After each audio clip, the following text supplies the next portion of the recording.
Hello, everyone, and welcome to Make It So, the Star Trek Picard podcast here on the We Made This Podcast Network. My name is Kurt North, and we have returned from a long hiatus to talk about Star Trek Picard. Joining me is my co-host, Mr. Luke Winch. Luke, how are things? Really long time, isn't it? It's been a hell of a long time since we've podcasted together, actually. Which I think the last time was Make It So, wasn't it? So it's nearly a year. Yeah. Oh no, I think we've done an X-Files one maybe in between there, but it's been a while since we've talked Trek together, and it's good to be back on the bridge, not of the La Serena anymore, but of the Titan, USS Titan. Yeah, it's good to be back. Yeah, we're official. We're actually on Starfleet for a change. Hence my background for people who are watching me on here. So Star Trek Picard. The one of the things that we maybe need to highlight is the multiple planning that we've had over the last year and a bit, where we've talked about doing the book, we've talked about doing the audio dramas and all that kind of thing, coverage of the Blu-rays, and we've not quite got round to them. One of the main reasons is because I wasn't very well over the last 6-7 months. And other things has just got in the way. But we are here. We are here for the main event, which is the main thing. We will be covering the comics at some point. We will be covering the Second Self at some point. We will have some news as well about what the future holds for Star Trek Picard, so, for our podcast anyway. So there's a lot of things going on. But we are here to talk about the trailer, the final trailer that aired on the 29th of January at the championship game on CBS. So let's go and do that now then. So first up, I want to say, hold my hands up and be absolutely honest, as it's all over Twitter at the moment. We are one of those podcasts that have access to the screeners. And Terry Matalis has been very kind in his tweets to people asking if we're enjoying it, at which point we have tweeted out to him and said, yes, we are. I personally have seen all 6 episodes that have been released at the time of recording. And Luke, you haven't. You're somewhere in between. Where do you lie with what you've seen so far? I've just seen the first 2 episodes. I plan on watching the other 4 probably this coming weekend. I just wanted to get. I'm recording episode 2 coverage with 2 guests, so I didn't want to get too far ahead of myself, so I wasn't having any kind of forward knowledge of what's going on, so I could have a clean conversation with those guys. But once that one's recorded in a couple of days' time, I'll be hopping onto all 4 of them, so I'm very excited. How very professional of you. I know, too professional. I just started watching the first one and then went, oh, okay, I need to watch the rest. So I couldn't help myself. I actually just dive straight in one day, watched all 6. So it's been great, and I've actually watched the first and second one again as well. So I'm going through my second watch of them from our restricted views that we can see. So we're doing okay. So we are coming at this from a very different perspective in that we have some foreknowledge. Now, obviously, I will shut up when certain things are mentioned or if I'm aware of things. But Luke, you're probably in a better position. So let's just go through this trailer bit by bit and then just take it from there. So first up, we've had the New York Comic Con trailer and then we've obviously got this one. What do you make to this trailer and the way it's portrayed, the kind of the stylistic approach that they've done with this? Doing it in the middle of a ball game, which is probably a really good emphasis on where the actual CBS are thinking that this is going to do and how well this is going to go down, and maybe just general thoughts on where Star Trek Picard is, because it's because of the nature of these trailers so far. There's a lot of hype going around for it because it is the next generation crew that are coming back and that type of thing. So what you make into the whole package as such before we dive into the trailer in any more depth? Yeah, I've watched the trailer quite a few times now, and for me, it kind of it's a trailer of 2 components. So there's the first component is a lot of actiony stuff, so a lot of pew pew, a lot of space battles, a lot of gunfights, and then the second part is a lot of one-liners that is very much giving us the picture of this is the last one, this is the last hurrah, the final voyage. They're all kind of old now. They're grey up above, and there's lots of lines that we can kind of get into that very much put that across for the viewers. This is about or what I kind of got from it, this one's going to be about the legacy of the TNG crew, not just Jean-Luc Picard, but the entire crew. Yeah. And I think we're also going to get, we're not going to get the crew that we had. We're going to get some different kind of perspectives, some different behaviors. There is a line in there said by a young British gentleman, is anybody you know still the person you knew? So there's going to be some maybe tensions. There's going to be some different, a lot's happened over 20 years between these people, and they haven't talked much. So it's going to be really interesting to see them come back together. So those are the two parts that kind of jumped out at me when I watched this trailer. Yeah, and what I've seen on Twitter quite a bit is, people. I've seen these questions being asked. I've seen questions being asked like, do you have to have seen the first 2 seasons of Picard to get this? To people who've seen screeners, I've seen that online. So it just says a lot to me that that Jean-Luc, so Patrick Stewart, kind of said he didn't want to really get involved in doing this back in 2 or 3 years ago. Yet now we're talking about this, and there obviously has been some drop off from legacy casting, from Star Trek fans or even the casual fan, or people who are half interested in it and half not, and not really that bothered about the actual show as Picard as a whole. But like you say, the legacy, we've got the final Voyage begins in this trailer, for example, and as you've alluded to with Riker, because Riker says something along the lines of this is the end. That's the kind of tagline that they're using, and I just find it fascinating that we might get a bit of a resurgence of Next Generation fans that are coming back to it for the first time because of those tweets that I've seen. Yeah, it's been interesting. I've kind of been looking at some of the social media reaction to the trailer, and most of it I've seen has been positive, and a lot of it has come from the fact that we are getting the old crew back together. And I think people who maybe were TNG fans who haven't bothered with Picard season 1 and 2, they certainly don't need to go back, I don't think, and watch them. I don't think there's going to be too much fallout from those 2 seasons. Maybe Raffi and 7, there might be a little bit there, but of course Laris and Picard, maybe there's some kind of continuation there, but we don't know that yet. So I think by and large it's going to be a kind of clean, you can watch this in isolation of those 2 seasons. And I think for any TNG fans that weren't particularly enamored by season 1, and I know there were quite a few, they maybe could kind of hop on here and I think they're excited by the trailer. I think it's a nice kind of I'm going to use the trigger word nostalgic kind of look at things, and we can talk about nostalgia when we get into the episodes, because I think that's going to be a big thing going forward. Yeah, I think you're right to bring that up on, and as I say, without any spoilers or reviewing or anything like that at all, on watching these 6 episodes, that I can effectively say exactly what you've just said.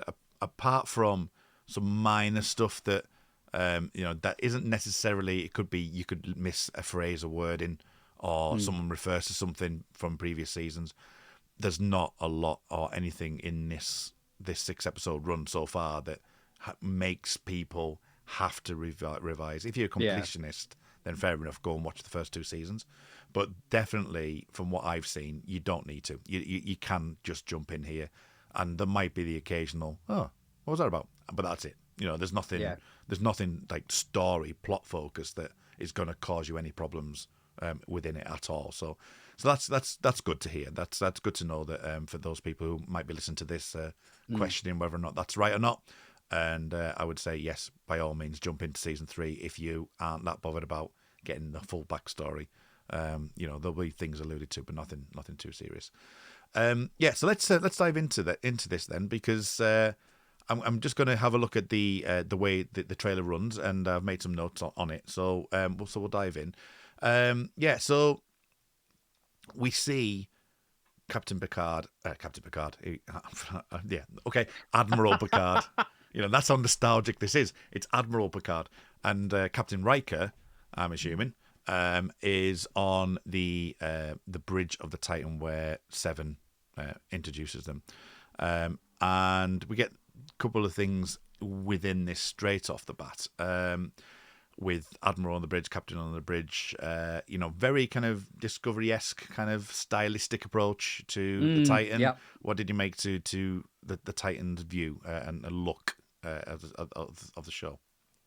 Yeah, I really liked it. I mean, I liked seeing, because I think they did at the beginning of Picard season 2.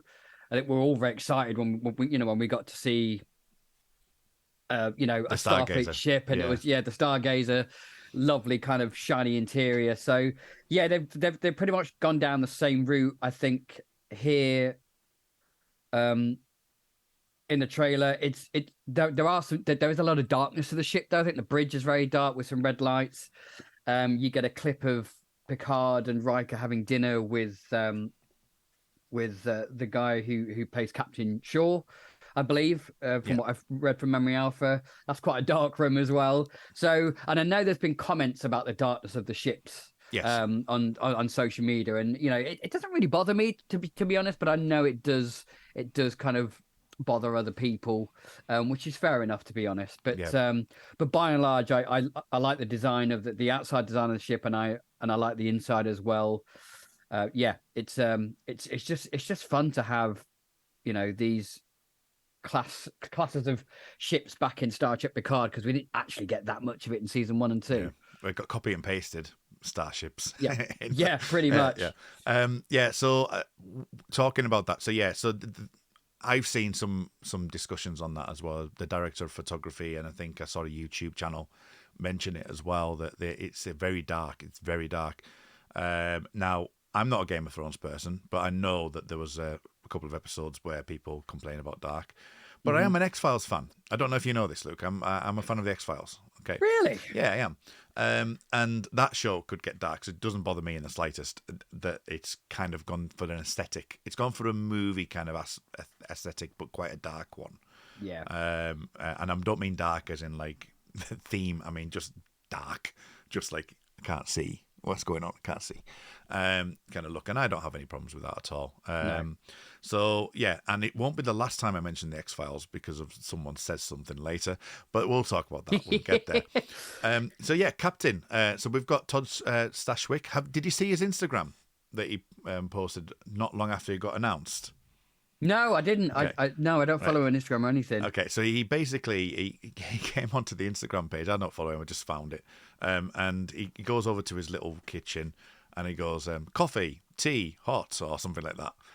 Coffee, hot, and then he hear the kind of teleporter, the replicator noise, and then he pulls out a cup with a Captain cup mug without his name, like sort of blacked out, because I don't know if he knew that obviously Shaw was going to get released at that point, and he just kind of sips it and goes away again. I thought that was a lovely touch, because this was obviously the announcement, and I know that people have on other shows have actually already had located the fact that it's probably going to be Todd Stashwick in this because he has had previous things with Metalis. So yeah, and those eagle-eyed people who can freeze frame stuff and find these things out.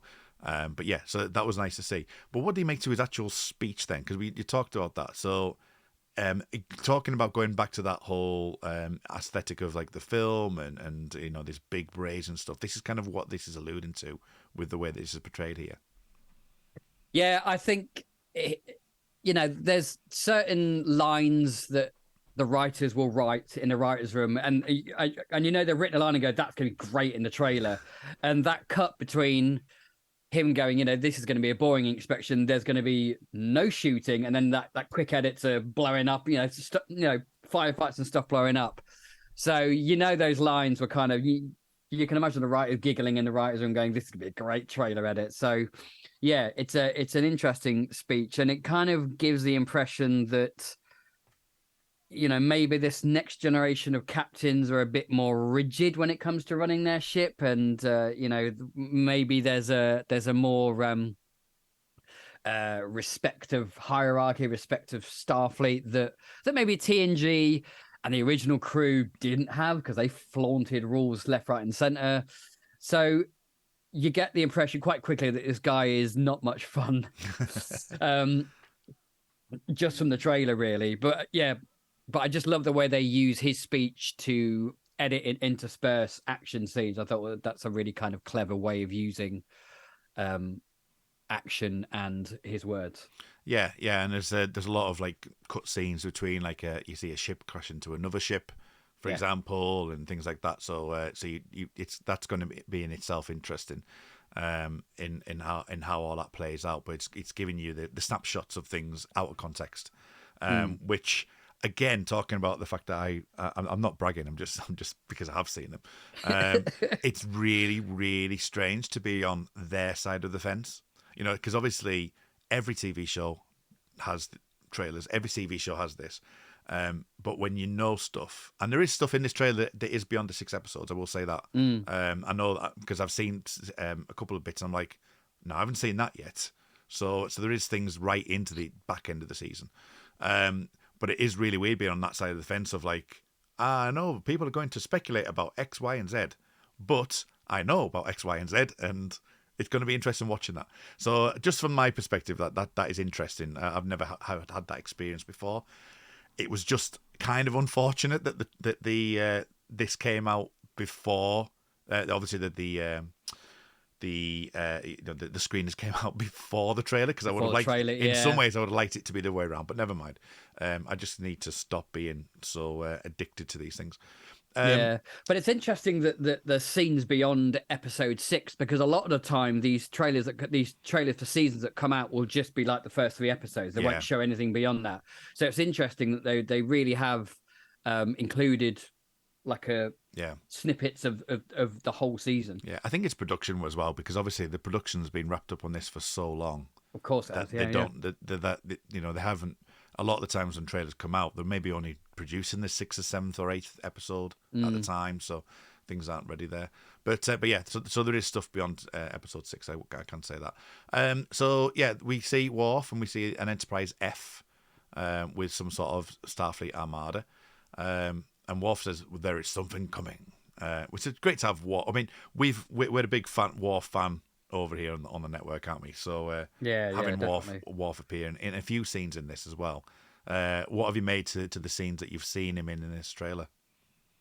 How cool does he look with white hair? He looks really, really cool with white hair. Yeah, I mean, we get a little bit of his voiceover, don't we? He says that Starfleet is a possible target, so that's an interesting little snippet there.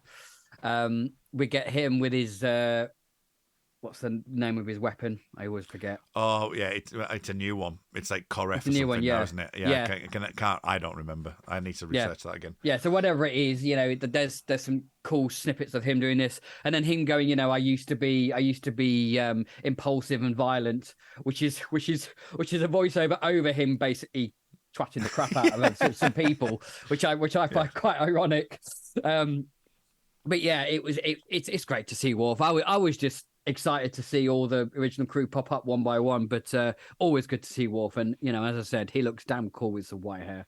Yeah, and we've got Troy then after that as well, saying there's a darkness, our consuming darkness, something like that.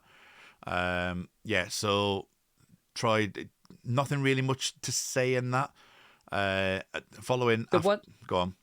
The one thing I kind of took from that was maybe she's using her kind of empathic abilities, because I was thinking, the line, there's a darkness, all-consuming darkness, it kind of brings to mind like a big entity or some galactic spanning flipping ribbon of light or something like that. But to me, I think because of the context of the rest of the trailer, I think maybe that she's using her empathic ability and it's kind of alluding to someone's intentions or state of mind rather than a kind of entity, as it were. Okay, yeah, no, that's a good theory. So Picard, it says, and it's getting stronger, and we see Raffi hooded. She's in some sort of hood.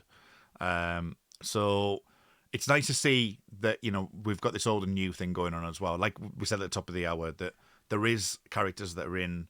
Well, from what we've seen, Raffi and Seven, but Seven's obviously a legacy character in herself, so it's really only Raffi. So seeing Raffi in this is nice to know, because we know about the previous characters who have been jettisoned for this season.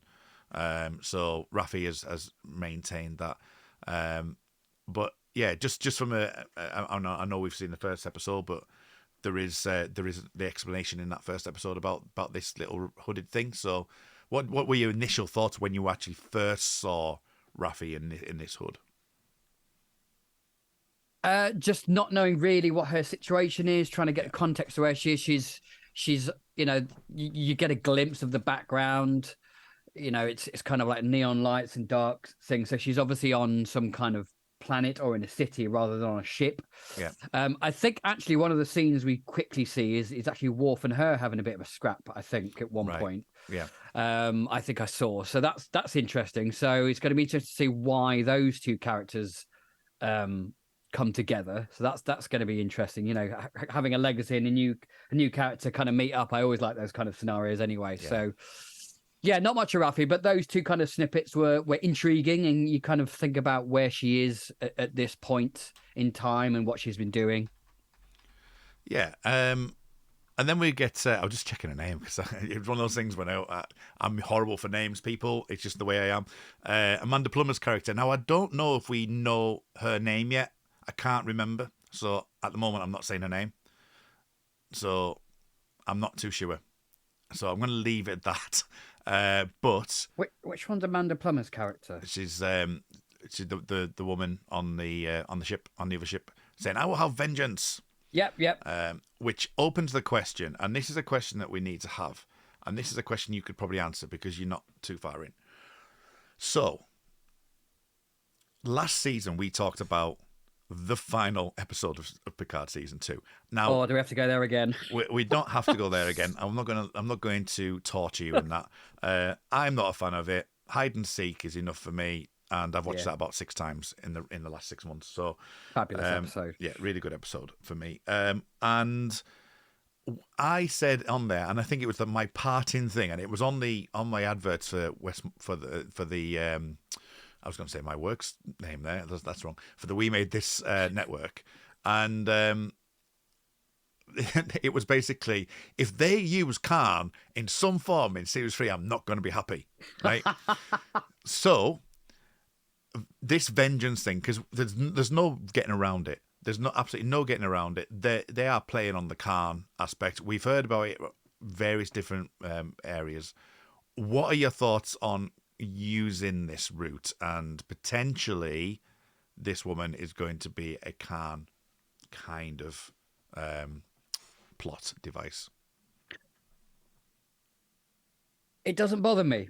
As long as it's done well, as long as as long as Amanda Plummer's character is a great 3-dimensional character with some good backstory and good interaction with all the rest of the cast, as long as the word Khan isn't mentioned, I'll be happy with that. Okay. But I don't mind if she is some kind of, I don't know, super soldier or enhanced person who is quite old, as in she was created way back or whatever. But yeah, I think what glimmers from what I get from the trailer myself with her and her lines and the trailer's kind of pointing towards this adversarial thing between Picard and her. So in that respect, it could be Khan-like because those two were mortal enemies. He was in the original series and then they made the film The Wrath of Khan. So, but I don't mind if they go down that route in terms of being adversarial kind of antagonist, protagonist kind of thing, because I think that works fine. And that works better than some kind of galactic ending, big, huge alien entity that destroys worlds. I'd rather have that tete-on-tete kind of head to head between two people, because that's where the human drama can really rise up. So if they go that route, I'm happy with that. I just don't want any mention of Khan. I don't want her to be the sister of Khan or the mother of Khan or something ridiculous like that. Because if they do that, then I will switch off. Yeah. Or the augmented programming, which is kind of where I think, right. Without tipping my hand to anything. Because I won't on this. This is just me. This is what I would have said 6 months ago. I don't mind augmented human thing. I don't mind that too much, as long as they just stay away. As long as they don't go too close to what Khan was. Yeah. Okay. So we've got that. Now Beverly also says, "Trust no one," to coin a famous tagline from a famous TV show back in the 90s called The X-Files. We've seen I think we can kind of like put this together, that we've seen the fact that you've got this scene where it's like her reaching out to Admiral Picard, from the sounds of it, doesn't it? It looks like that. That is kind of what it is, and saying trust no one or whatever. So how did you feel seeing Beverly on screen again? Oh, fantastic. I mean, she looks quite different. Yeah. I kind of like the white streak in the hair. That's pretty cool. But yeah, that line is intriguing. You know, what does she mean? Why doesn't she want Picard or whoever she's talking to trust no one? What's going on? Is there some kind of element of Starfleet that isn't to be trusted? Because I mean, that's happened before. Undiscovered Country, there was some, you know, conspiratorial elements within Starfleet, kind of, you know, trying to bring the Klingon Empire down. So it could mean anything. It's quite a broad line to say, and could mean quite a lot. But it just adds to the intrigue of the trailer. It does. And going back to like sort of making use of trailer lines, "This is the end, my friend," from Riker. So that in itself, that could be anything. You know, that's the way trailers are. You can, like you said at the top of the hour, that there's certain lines that are written that are just going, that can be used. It doesn't matter what context that is in, because you can take it completely out of context. You can put a different picture on it, or you could do this, you could do that. I'm not saying any of that happens, but you know, we've seen Marvel trailers where, you know, Thor's got both eyes working and they weren't there. You know what I mean? There's one broken eye. So there's a bit that taking things out of context is quite good. But this has no context. This is just kind of saying this is the end for the franchise, isn't it? Really, that's basically what they're all lines for, really. Yeah, exactly. I mean, one of the lines that I forgot to mention when we were talking about Amanda Plummer's character, which is, "With each ticking moment, I will take a piece of you." That's quite Khan-like, actually. I thought it's quite Khan-like, but I still liked it. I still loved it, and I thought, oh, this is going to be good. I'm hoping they keep it on that personal level and keep it like that, because I think that would make for a much more interesting villain story than something much bigger. Yeah, definitely. And then we get the other reveal. Ed Spielers, as is now formerly of Downton Abbey, is in the cast. And he's the one that says, like, I think you said it before, if anyone you know, still the person you knew. So again, that's quite a contextual, abstract comment, not knowing the context of things. There is a lot, and I will be open and honest with this. There is a lot of what's the word? Speculation about who Ed Spielers is. You know, everything from, is it Wesley? I've seen that. to a whole load of things. What we do see in this trailer, you do see him attacking Starfleet officers. Yeah. So you do see that. What are your general thoughts on this reveal of somebody that we don't know, and he's sending the Twitter sphere a bit awry, to say the least? I always like it when that happens, because people's theories are quite wild. I mean, the fact that someone thought it was Wesley is hilarious. Because he's completely the wrong age to start with. Yeah, considering the time frame. Form. They might be travelers might be able to do that now. I don't know. Yeah, that's true. It's hard to talk about this character because I know who he is, because I watched the first 2 episodes. But I mean, he's British. You know, he injects a bit of young vigor into the franchise, because we've got a lot of oldies in this series, so it's nice to kind of have that young vigor going on, and no doubt he'll provide some good kind of action and stuff. So without really wanting to spoil anything, it's just like, who is he? Why is he saying that to somebody? Yeah. I think you can tell he's saying that to Picard, but why is he saying that, and who is he? Is definitely the question that hangs over that. So how you're feeling? Multiply that by 3, and that's how I'm feeling right now. It's awful. It's awful. I quite like it. Yeah. It's awful. Now, in the background, I actually have ran and do live inside at workplace with the cinema. So I saw Day of the Doctor before everyone else on the BBC when it was the 50th anniversary, because we had the film available to us and we were showing it as a live stream, as well at the same time BBC was showing it on air. So I got to see that the day before. I did the same with Avengers Endgame. I saw Avengers Endgame, and that was the worst thing I could have ever done, because I could not speak to anybody about anything. Now, it was only I think I watched it at 4 a.m. or something. I went to work at 4 a.m. and watched it till 8 a.m, and then it was being shown midnight that night. So I had a good 9-10 hours without being able to say anything, and it was horrific. I was like, oh my God. So I'm feeling a little bit like that now, but anyway, it's fine. So Geordie as well, when it's nice to see Geordie in there again, the whole crew coming back, and then we see Mr. Spiner. So he's another one. I think him. I mentioned Moriarty as well. We will get to Moriarty because I've just jumped over that, just seen that.